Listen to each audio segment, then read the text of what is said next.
takwa, orangnya disebut taqi kalau satu orang. Ya, taqi.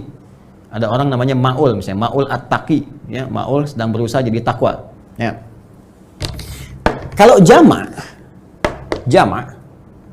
ini berubah jadi muttaqun, ittaqa yattaqi. Ittaqi ittaqa orang yang berusaha menjadi takwa.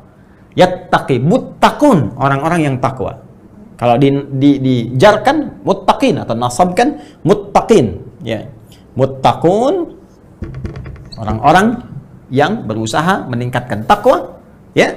Kalau dinasabkan, dijadikan objek jadi muttaqin, ya. Orang-orang yang berusaha meningkatkan takwa. Perhatikan korelasinya, kembali ke Al-Baqarah ayat 2 sampai 5. Dzalikal kitabu la raiba fi hudal lil muttaqin. Ya.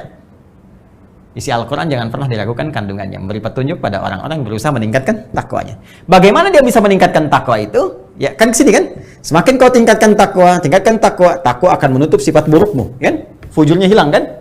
Yang muncul nilai-nilai kebaikannya, maka cenderung bahagia, cenderung sukses. Bagaimana meningkatkan takwa itu? Kembali lagi ke Al-Baqarah ayat 3 dan 4. Alladzina yu'minuna bil ghaib wa yuqimunas shalah, shalah meningkatkan takwa. Wa mimma razaqnahum yunfiqun, infak meningkatkan takwa. Walladzina yu'minuna bima unzila ilaik, berinteraksi dengan Al-Qur'an meningkatkan takwa. Puasa meningkatkan takwa, haji meningkatkan takwa, zikir meningkatkan takwa. Karena itu ketika orang salat, ya, diminta oleh Allah menunaikan salat, sebetulnya maaf, kewajiban yang melekat pada salat bukan sekedar ingin menuntut kita hanya mengerjakan sebagai ritual, bukan. Anda nggak sholat, nggak ruku, nggak sujud pun, semuka langit nggak sujud dan ruku, tidak akan menurunkan status Allah sebagai Tuhan.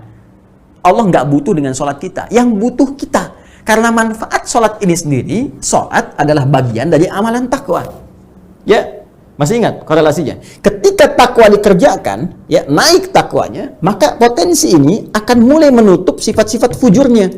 Fujur ini kan kumpulan nilai-nilai yang tadi, yang negatif tadi.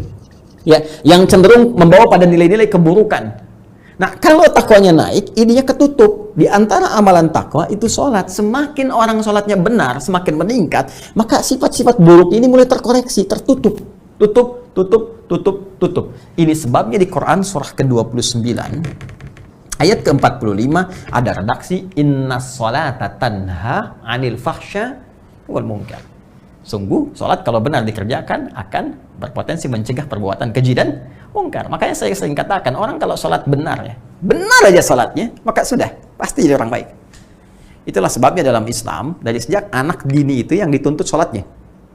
Kalau sholatnya sudah benar, dewasanya pasti jadi orang baik. Demi Allah saya katakan, orang benar sholat aja, nggak mungkin korupsi. Saya lagi, jari tahiyat, nggak akan pernah dipakai maksiat. Ya, nggak ada pelaku kriminal, kalau sholatnya benar. Karena akan tercegah, di hatinya itu ada dorongan kuat untuk mencegah. Jangan lakukan, itu nggak benar. Ya, semakin berkurang, makanya pelaku maksiat tuh, demi Allah saya katakan, mustahil sholatnya benar. Kalaupun ada orang sholat bermaksiat, mustahil benar tuh, pasti bermasalah. Kalau orang benar tuh udah kelihatan auranya lain, beda.